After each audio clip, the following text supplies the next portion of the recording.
thing I want to be totally authentic about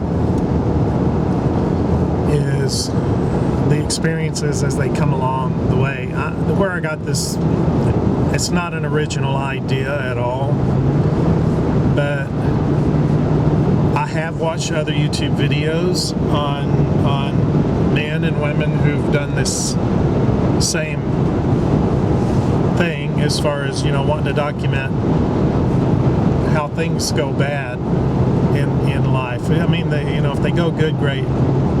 But there is some value. I see some value in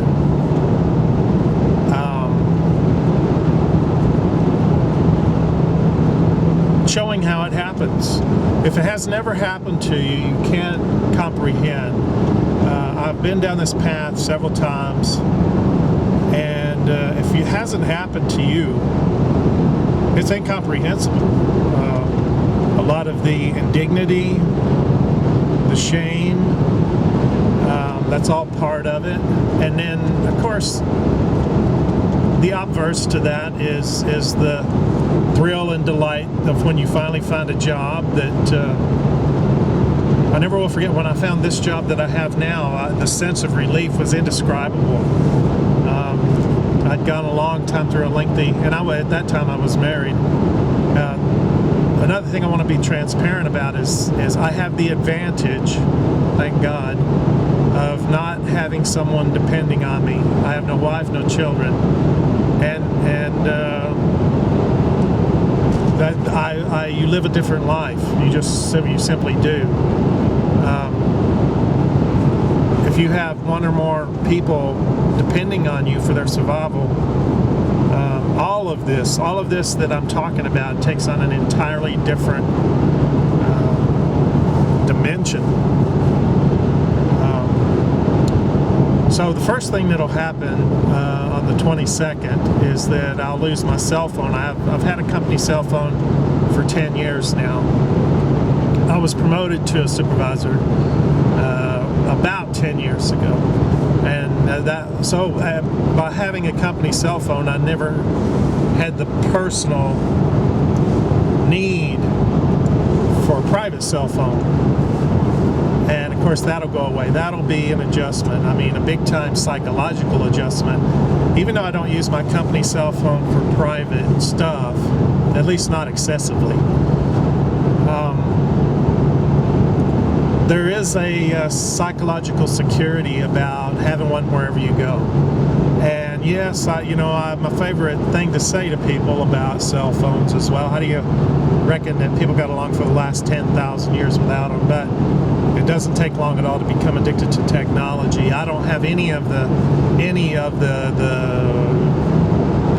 smartphone, iPad, hula hoop, all that, and my projection is I won't for a while.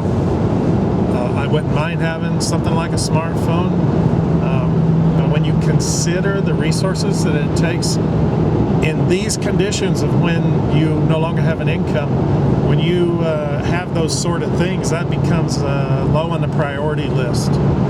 Yeah, you can sit there and make a case that there might be a situation where you need it for survival or emergency, etc., yada yada.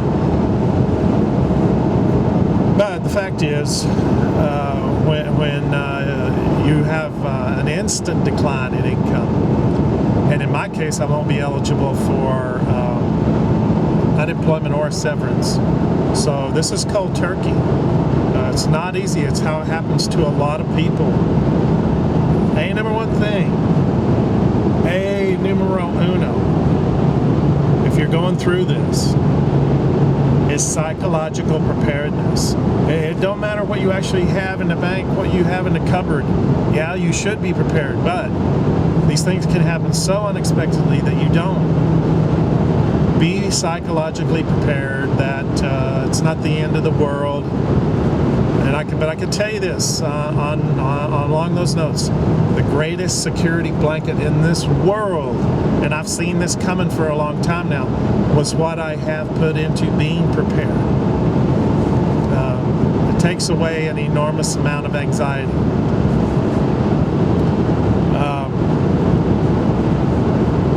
I perfectly well aware that homelessness may be a side effect of this experience. My greatest concern is the decline in the overall economy. I've seen people flooding in from other states because there's no work there, from New Mexico and Kansas. I've seen unbelievable amounts of businesses close in the oil patch of Oklahoma. Where I'm at now is, it was never what, for me to give an accurate description, it's an oil and gas, basically a gas producing region. During that growth period, up until 2009, that was great guns, and there was money was flowing considerably more than it is now. But what I'm trying to say is this has never been a big bang area anyway, so the decline, it's more of an uneven keel here. There was never a lot of jobs to begin with, is what I'm saying. Now there's even virtually none. And so I've got my resume out on Monster. I've registered with the New Mexico Employment Commission. I'm registered with the Texas Employment Commission. I haven't heard from either one of them, and I can't even remember. I've never heard from the New Mexico Employment Commission, although the residency may be a thing there.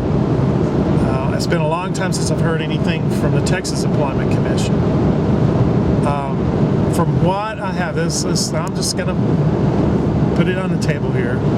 From what I've had, the level that I've prepared at, I know that barring something totally unforeseen, I'll be able to make it through the summer, next summer. I'll be able to, I'm already ahead on house payments. See, that type of preparedness, I'm telling you, it has no value. I mean, it has, let me rephrase that. It has value you cannot measure. Just that one thing is I'm 4 months ahead on the house payment, and before this job ends, I intend to be a minimum of 6 months, maybe 9 months ahead. And what that means is doing without all the frivolous things that you're used to indulging in now. The best financial advice I ever heard was from a woman, financial advisor on MSN, and I'm not a big fan of MSN, but she said, learn the things that you will have to do without if you suddenly use your job, and get rid of them right now while you still have a job. And that has been an excellent piece of advice, and I do pass that along. Get rid of your wasteful spending now, don't wait for it to happen later. Because later, you're going to be in a situation where even obligatory expenses are going to put you in a pressure cooker. So, the more you prepare, the better, and I've prepared somewhat, not nearly as much as I should have, obviously. I mean, now that it's at my front door, I realize how much better I should have done. Okay, we'll take those hard knocks as they come. But the first thing is, don't be afraid, don't panic. I can't tell people not to worry. It's a natural part of the human condition. Don't let your worry exceed your hope. That's the best I can say on that. And I'm not going to harp on it. I'm only going to say it here, that my stalwart and foundation is God Himself. I don't rely on the people that I work for to get me through life. I rely on God. And once you put that as a foundation and practice believing it, not only every day but every moment, then all of a sudden real courage begins to emerge, and the fearfulness of what you're facing begins to fade. That doesn't mean it's not going to hurt. It's going to hurt. It's going to hurt big time. And that's what I'm going to show all that.